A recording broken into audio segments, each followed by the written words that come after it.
السلام علیکم ورحمۃ اللہ وبرکاتہ۔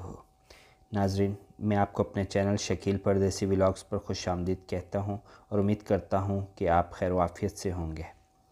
آج جس موضوع پر بات کروں گا وہ ہے شاہین شاہ آفریدی اور شاہد خان آفریدی کی بیٹی کا رشتہ۔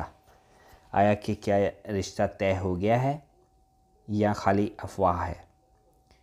تو اس سے پہلے میری آپ سب سے گزارش ہے کہ جو میرے چینل شکیل پردیسی ولاگز پر نئے ہیں وہ میرے چینل کو سبسکرائب کر لیں، بیل آئیکن کو پریس کر دیں تاکہ میری ہر آنے والی ویڈیو آپ کو سب سے پہلے مل سکے۔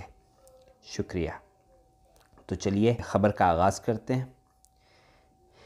شاہین کے خاندان نے بیٹی کی شادی کے لیے رابطہ کیا تھا، شاہد آفریدی کی تصدیق۔ جی ہاں ناظرین، قومی کرکٹ ٹیم کے سابق کپتان شاہد خان آفریدی نے تصدیق کی ہے کہ شاہین شاہ آفریدی کے خاندان نے ان کی بیٹی کا رشتہ مانگنے کے لیے ان سے رابطہ کیا تھا۔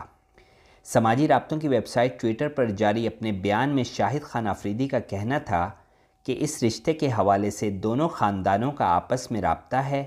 شاہد خان آفریدی کا کہنا تھا کہ جوڑے آسمانوں پر بنتے ہیں، اگر اللہ تعالیٰ کی منشا شامل رہی تو یہ رشتہ ضرور ہوگا۔ ان کا کہنا تھا کہ میں شاہین شاہ آفریدی کی کرکٹ اور زندگی کے میدان میں مزید کامیابیوں کے لیے دعا گو ہوں۔ اس کے ساتھ ہی اپنے میزبان شکیل کو اجازت دیجیے، ملتے ہیں پھر کسی اور نئی اپڈیٹ کے ساتھ۔ اللہ حافظ۔